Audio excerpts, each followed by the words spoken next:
¿Sabes cuál tipo de oración o qué tipo de oraciones Dios contesta? ¿Te gustaría saberlo? ¿Te gustaría que Dios te dijera qué oración le gusta a Él?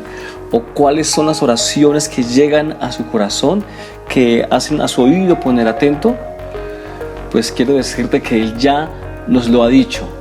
Lo dice en su palabra. Acompáñanos.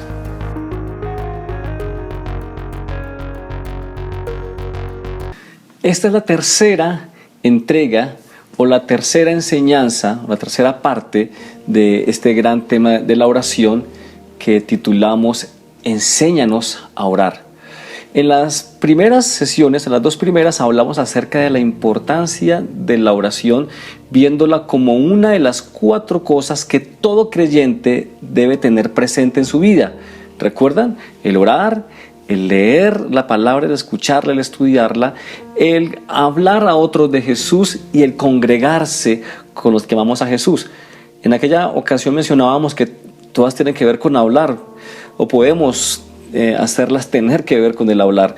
Hablar a Dios cuando oramos, Dios nos habla cuando escuchamos y leemos su palabra, hablar de Jesús a otros y hablar con los que hablan del Señor, ¿cierto? Que es andar con la familia, dice el salmista David, yo me alegré con los que decían a la casa del Señor iremos.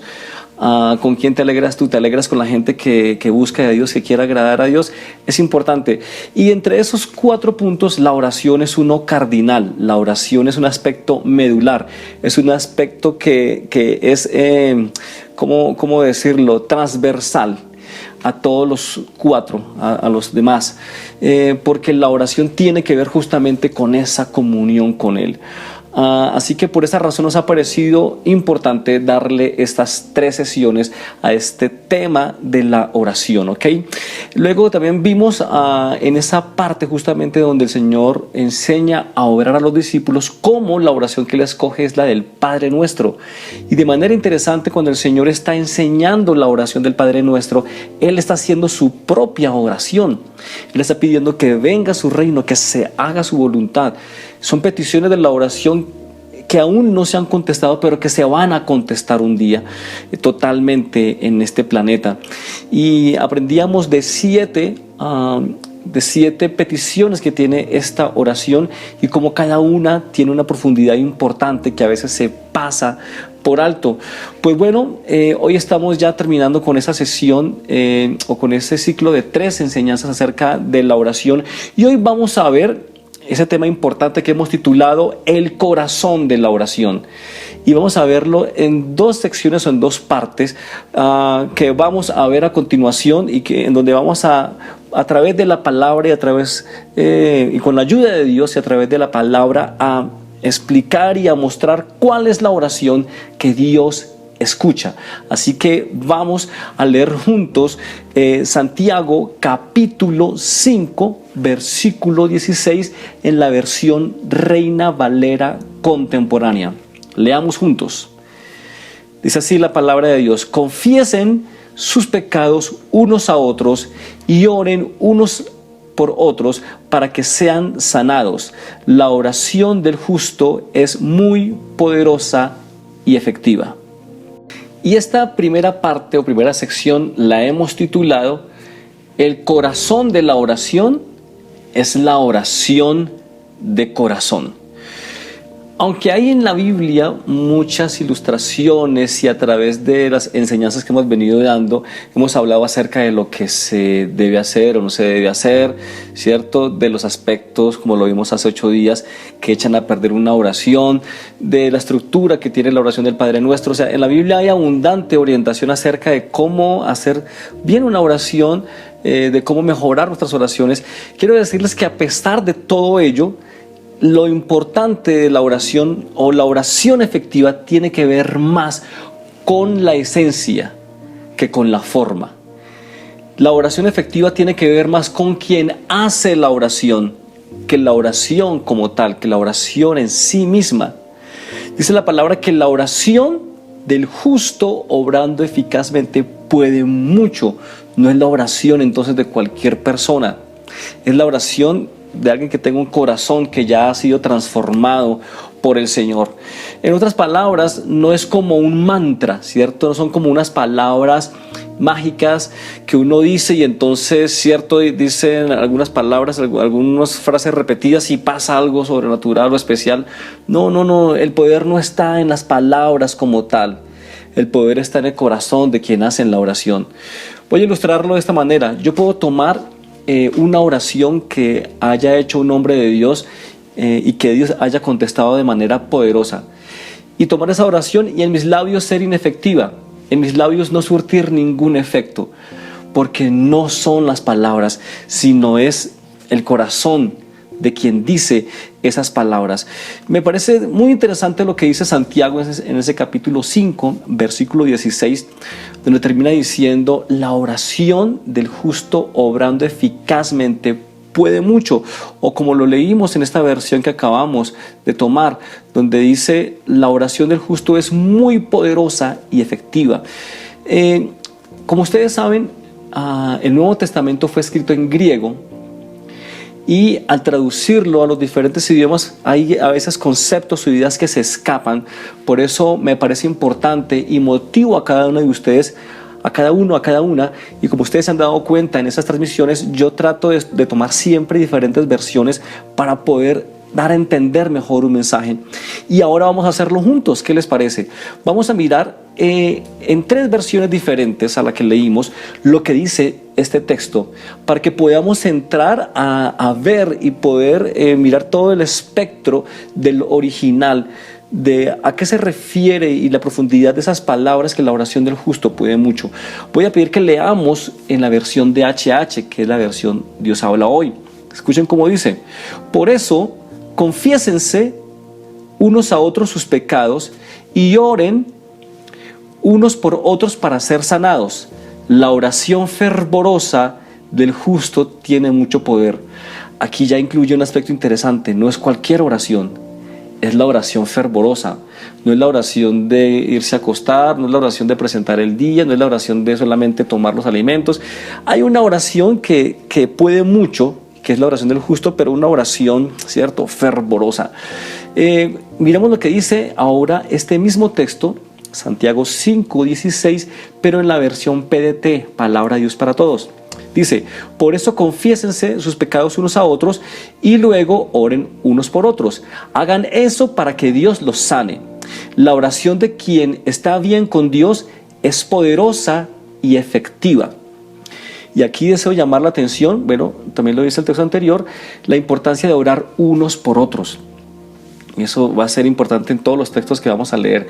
Es importante orar unos por otros. Es bueno que el pastor ore por la iglesia, ¿cierto? Pero es bueno que la iglesia ore por el pastor y que la iglesia ore por la iglesia. Orar unos por otros es un mandato, es una prescripción bíblica y algo que atañe al cuerpo de Cristo. Ora por tus hermanos, ora por tus amigos.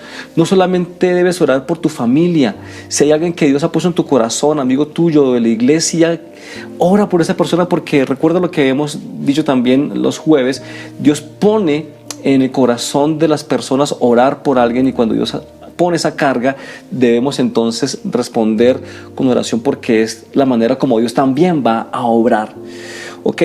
Y esta versión voy a resaltar en la versión PDT esa parte donde dice: la oración de quien está bien con Dios es poderosa y efectiva. Dice en otras versiones la oración del justo. En esta parte dice: la oración de quien está bien con Dios es poderosa y efectiva. Y aquí me parece importante resaltar que la palabra justo aquí no se refiere a una persona que sea buena, que trata de ser justo cuando reparte los dulces a los niños, o cuando da las vueltas, o recibe, en fin, alguna mercancía. No se refiere solamente a eso. La palabra justo, y sobre todo en el Nuevo Testamento, implica la justificación. Implica que y recuerdo lo que hemos hablado anteriormente, fuimos destituidos de la gloria de Dios y no somos hijos de Dios, y al aceptar a Jesucristo a través de su sangre, a través de su muerte, entonces somos declarados justos delante de Dios. Y entonces eso quiere decir que es cuando Dios escucha, o que Dios escucha la oración de aquellos que han recibido a Jesús como Señor, que han sido justificados por la sangre de Jesús. Recuerde que eso lo vimos hace 8 días, que fue el primer punto de los 8 aspectos por los cuales puede ser desechada o que echa a perder nuestra oración. Y es que no se es hijo de Dios. Así que me parece importante recalcarlo acá, que es la oración de quien está bien con Dios, de quien ha sido justificado, ¿cierto? Que es poderosa y efectiva. Ahora vamos a mirarlo en otra versión, en la NTV. Vamos a leerlo en la Nueva Traducción Viviente. Confiésense los pecados unos a otros y oren los unos por los otros para que sean sanados. Aquí casi está igual en todas las versiones. La oración ferviente de una persona justa tiene mucho poder y da resultados maravillosos. Me encanta cómo termina esta versión. La oración ferviente de una persona justa tiene mucho poder y da resultados maravillosos. ¿Lo ven? Fíjense que está cada versión resaltando un aspecto importante de esas frases que leímos inicialmente. No es cualquier oración, debe ser una oración ferviente. No es la oración de cualquier persona, es la oración del justo. ¿Y quién es un justo? Una persona que está bien con Dios, que le ha recibido como Señor y Salvador, que ha sido justificado por la sangre de Jesús. Y finalmente, una oración ferviente, una oración hecha por un hijo de Dios, por alguien que está bien delante de Dios, pues surte efectos sorprendentes. Así que yo te animo a que empieces a mirar allí, si cumples esas expectativas o esos requerimientos para que tu oración sea una oración efectiva delante de la presencia de Dios. Pero viendo otros pasajes que atañen a este tema, encuentro que no es suficiente con ser un hijo de Dios. ¿Sabías tú eso? Dios también espera que tú vivas conforme a esa condición, que vivas conforme a ese hecho de ser hijo de Dios. Y voy a pedir que leas conmigo primera carta de Pedro, capítulo 3, versículo 12, en la versión PDT. Dice así la palabra de Dios: el Señor ve a los que obran rectamente y escucha sus oraciones, pero está en contra de los que hacen el mal. Interesante este texto. El Señor, dice la versión Reina Valera, el Señor oye la oración de los justos y sus oídos están atentos a sus oraciones. Esta versión PDT dice: el Señor ve a los que obran rectamente, y me gusta esa traducción porque nos está dando visos acerca de que no solamente se refiere a alguien que ha sido justificado, ¿cierto?, por la sangre de Jesús, que es hijo de Dios, sino se está, quiero decirles varias versiones, y da visos claros acerca de que no se refiere solamente a la justificación de haber sido perdonado y ser hijo de Dios, sino se refiere al comportamiento, se refiere al testimonio, se refiere al actuar, al conducirse en sus situaciones, en su vida, en sus negocios, en la familia, con la gente. Y eso me parece muy interesante. Este verso nos está dejando ver que no solamente la condición de hijo de Dios es suficiente y la única que Dios tiene en cuenta, sino que también Dios observa tu conducta, observa mi conducta, nuestro comportamiento. No basta ser entonces hijo de Dios, mi amigo, mi hermano, para que sean contestadas nuestras oraciones. Y recuerden que eso lo vimos también hace 8 días. Si estamos en desobediencia, si estamos en pecado, o estamos en contra o paralelo o en contraposición a la voluntad de Dios, ¿cierto? Como el hijo pródigo era hijo, ¿cierto? Pero estaba haciendo lo que bien le parecía, y eso hizo que perdiera el beneficio de la casa de papá. Y por eso me parece importante entonces rescatar un poco lo que dice primer libro de Samuel, capítulo 15, 22. Y vamos a leerlo en la versión NBI. Dice así la palabra de Dios: Samuel respondió: ¿qué le agrada más al Señor? ¿Que se le ofrezcan holocaustos y sacrificios, o que se obedezca lo que Él dice? El obedecer vale más que el sacrificio, y el prestar atención más que la grasa de los carneros. Los que recuerdan este pasaje, sucede que el rey Saúl, Dios le había ordenado acabar con todo un pueblo que Dios ya había traído a juicio. Pero Saúl, animado también por algunos del pueblo, decidió perdonarlo mejorcito con la excusa de que iba a darle sacrificios a Dios. Y cuando llega Samuel y ve esto, dice: no, Saúl, tú desobedeciste. Y Saúl dice: sí, pero es que voy a ofrecerle al Señor. Y es donde Samuel le dice: es mejor, vale más la obediencia que los sacrificios. Así que, mi amigo, mi hermano, la obediencia es más importante que lo que tú puedas sacrificar. No, yo voy a dejar de hacer esto, Señor, yo te prometo que voy a hacer esto otro, o voy a dejar de hacer esto, y entonces para que tú me des, para que... bueno, eso puede estar bien si son compromisos que la palabra también pide, pero recuerda que más que sacrificios, Dios pide de ti y Dios pide de mí obediencia. Y entonces me parece interesante retomar lo que dice el apóstol Pedro: el Señor ve a los que obran rectamente y escucha sus oraciones, pero está en contra de los que hacen el mal. La Reina Valera dice: y sus oídos están atentos a sus oraciones. ¿Ok? Como una conclusión de este primer punto que hemos titulado el corazón de la oración, es la oración de corazón. Debo decir que y debo recordar que Dios es espíritu, y la manera como Él se comunica contigo y como se comunica conmigo es a través del espíritu. Recuerdan que es esa parte de Dios que Él ha dejado en nosotros. Creo que ya lo hemos hablado en algunas de las transmisiones anteriores. Dios se conecta contigo y conmigo a través del espíritu. Nos conectamos a Dios a través de nuestro espíritu. Así que se da la oración efectiva, se da una oración realmente efectiva, una oración de corazón a corazón, ¿cierto? Cuando nuestro espíritu se toca con el Señor, cuando el espíritu del Señor entra en contacto con el nuestro, y en esa manera se produce una oración efectiva, la cual será de manera frecuente en la medida que rindamos nuestra vida al Señor y tengamos la determinación de agradarle, de hacer su voluntad. Ahora, para dar paso a nuestro segundo punto, segunda sección, recordaré algunas preguntas. ¿Crees que Dios escucha tus oraciones?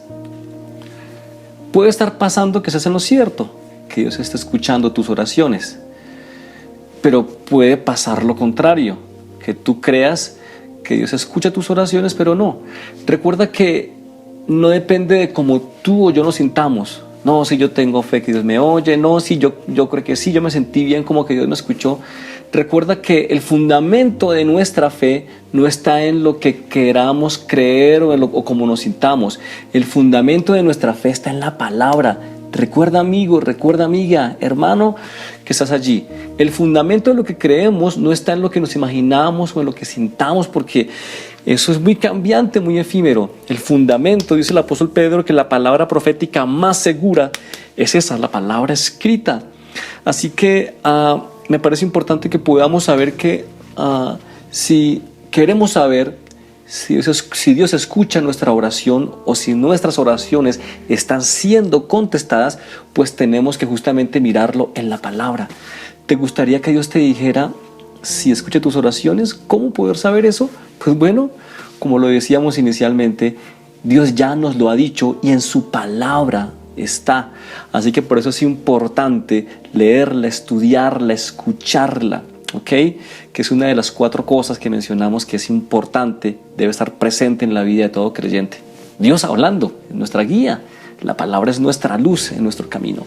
Así que hay una parábola justamente mencionada por el Señor Jesús que me parece interesante y que ilustra este tema del corazón, de la oración, mucho mejor que de pronto cualquier ilustración que ahora se me pueda ocurrir. Y vamos a titular esa segunda parte la oración efectiva, ¿ok? Hemos titulado así nuestra segunda sección, la oración efectiva, y vamos a ver a través de la parábola del fariseo y el publicano, o el fariseo y el cobrador de impuestos, esa ilustración interesante, ¿cierto? Que trata con el corazón de quien ora, que nos deja ver entonces que no es tanto la oración, sino el corazón. Voy a pedirte que leamos juntos Lucas capítulo 18, versículos 9 al 14. Vamos a leerlos en la NTV. Dice así esta parábola muy interesante. Imaginemos que es una obra de teatro. Dice así: luego Jesús contó la siguiente historia a algunos que tenían mucha confianza en su propia rectitud, o que se creían justos, dice otra versión, y despreciaban a los demás. Dos hombres fueron al templo a orar. Uno era fariseo y el otro era un despreciado cobrador de impuestos. El fariseo, de pie, apartado de los demás, hizo la siguiente oración: te agradezco, Dios, que no soy un pecador como todos los demás, pues no engaño, no peco y no cometo adulterio. Para nada soy como ese cobrador de impuestos. Ayuno 2 veces a la semana y te doy el diezmo de mis ingresos. Sigue diciendo el verso 13. En cambio, el cobrador de impuestos se quedó a la distancia y ni siquiera se atrevía a levantar la mirada al cielo mientras oraba, sino que golpeó su pecho en señal de dolor mientras decía: oh Dios, ten compasión de mí, porque soy un pecador. Continúa el Señor Jesús diciendo: les digo que fue este pecador y no el fariseo quien regresó a su casa justificado delante de Dios. Pues los que se exaltan a sí mismos serán humillados, y los que se humillan serán exaltados. ¡Wow!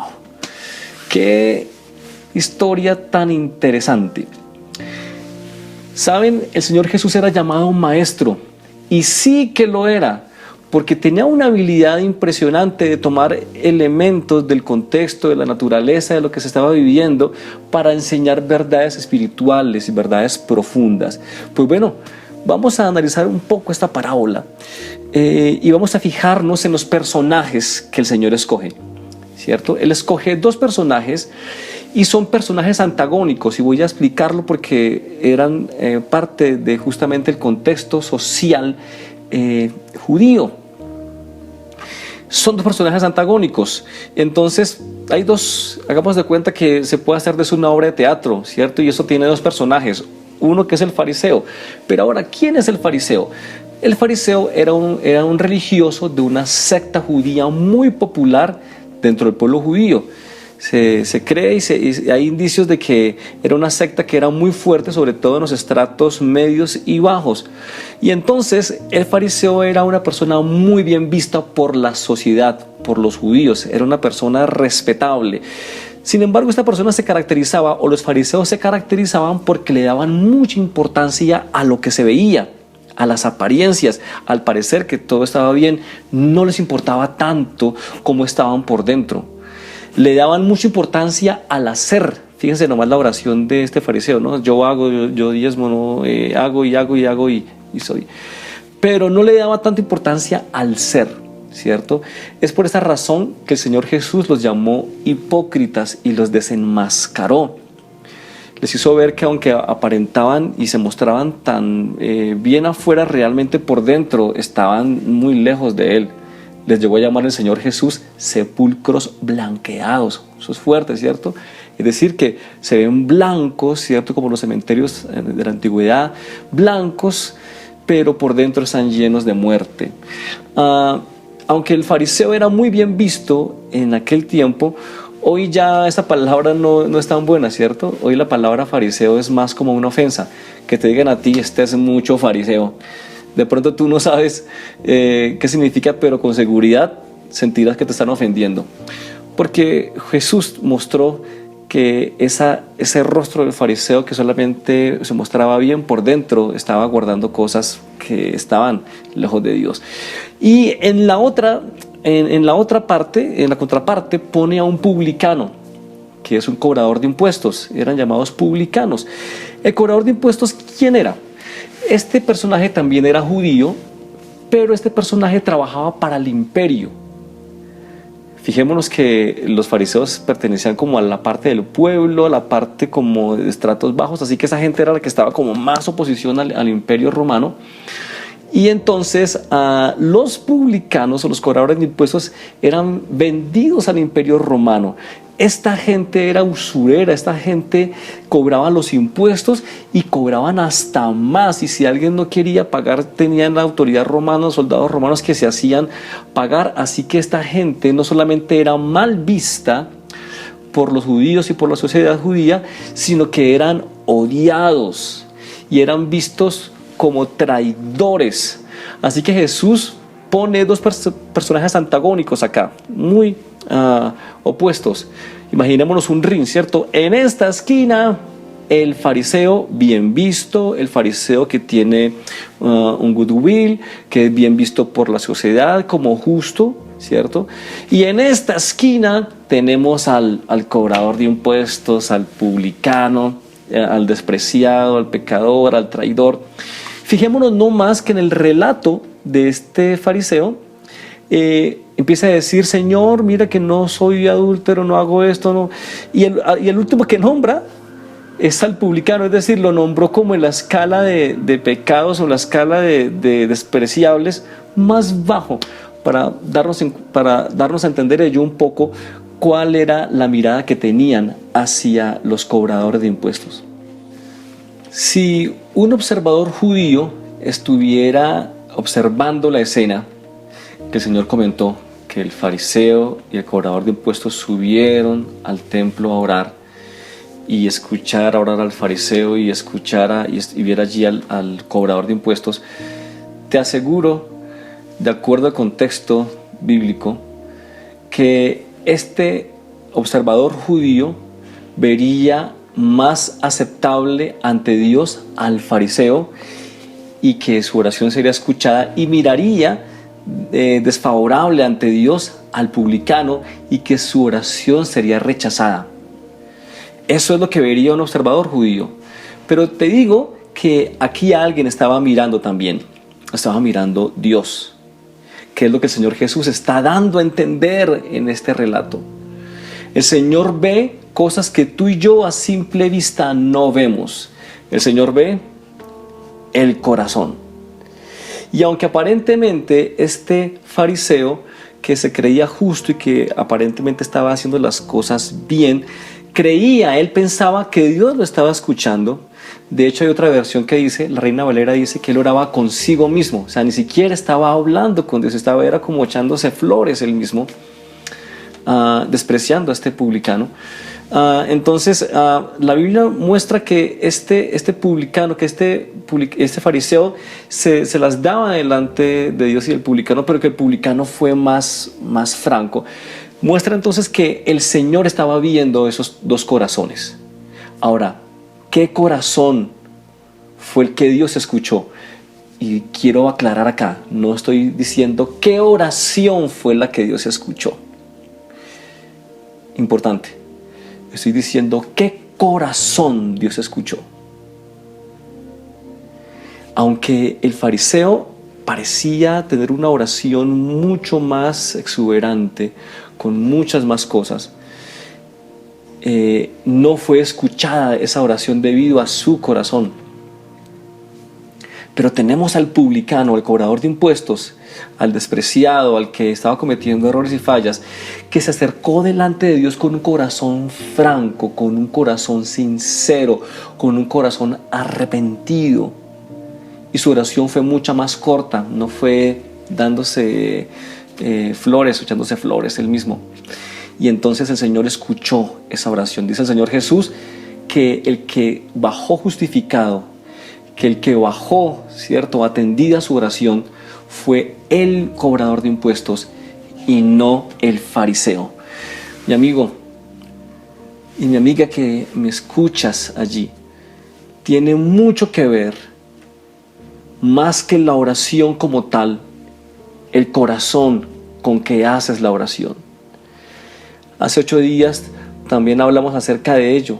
Si tú de pronto no sabes cómo orar, pero está tu corazón allí, tu espíritu allí, dice la palabra que el Espíritu Santo intercede por nosotros con gemidos indecibles. No sabemos orar como conviene, o cuando no oramos como conviene, El Señor no solamente escucha nuestras palabras, recordemos que Él mira el corazón. Eso se lo dijo a Samuel cuando fue a ungir al rey David, y no quiero entrar en detalles por temas de tiempo. Pero Samuel quiso ungir a los hermanos de David, los mayores, porque les vio pinta de rey y dijo, no, estos son, pero Dios dijo, no mires a su apariencia ni a lo grande de su estatura, porque no es él a quien yo he elegido. Y era David el que Dios había elegido. Y Dios le dice a Samuel, porque el hombre mira lo que está frente a sus ojos, pero el Señor mira el corazón. Sin embargo, debo también decir que hay personas que usan esto como excusa para justificar errores que son evidentes o cosas que están haciendo mal que son evidentes para los otros, y para decir un poco, bueno, Dios mira en mi corazón, usted qué va a saber y no sé qué. Tengamos en cuenta que Dios también mira, ¿cierto? Esas actitudes, y Él va a saber si realmente quien habla de esa manera está teniendo un corazón sincero o solamente lo está diciendo por impresionar a los demás. Mi amigo, mi amiga, te animo a que la oración que hagas delante del Señor sea una oración de corazón. No sean solamente palabras que repites. Recuerda, esto no es un mantra, esto no son palabras mágicas. Sí hay que tener en cuenta todo lo que hemos visto, ¿cierto? La estructura de la oración, lo que hay que tener en cuenta, lo que no, qué oraciones el Señor por lo regular no va a escuchar de entrada. Pero debo decirte que el corazón de la oración es la oración de corazón. ¿Tú cómo te acercas a Dios? Cuando te acercas a Él, ¿con qué corazón te acercas? Te debo decir que es mucho más importante el corazón con que te acercas que la oración que realmente haces. Recuerda, Dios es espíritu, y dice la palabra que los que han de adorarlo han de hacerlo en espíritu y en verdad. Yo te animo en esta mañana a que replantees tu oración, tus oraciones como son. Son mecánicas. A veces cuando miramos lo de las vanas repeticiones, pensamos que solamente se refieren a las personas que repiten ciertas oraciones, aún como la del Padre Nuestro, que se repite, se repite, se repite. Y creemos que se refiere solamente a ello, pero también puede referirse a una oración nuestra que se ha vuelto mecánica, que le falta vida, que no es ferviente, que es una oración de palabras bonitas nomás. El corazón de la oración es la oración de corazón. Y yo te animo a que comiences a buscar a Dios de esa manera, con franqueza, como este cobrador de impuestos. Señor, sé propicio a mis pecados, sé propicio a mis fallas, no buscando excusas, no diciendo fue por culpa de él, es que si no hubiera sido por ella o por él, es que si a mí no me hubieran hecho. Mi amigo, el Señor sabe. A veces intentamos impresionar, y voy a usar un término un poco del argot juvenil. A veces queremos tramar, ¿cierto? A los demás, y pensamos que a Dios también podemos tramarlo. Pero quiero decirte que de Él nadie se puede burlar, y más nos vale ser francos, porque Él conoce nuestro pensamiento y nuestro corazón. ¿Con qué corazón tú te acercas a Dios? Vamos a orar.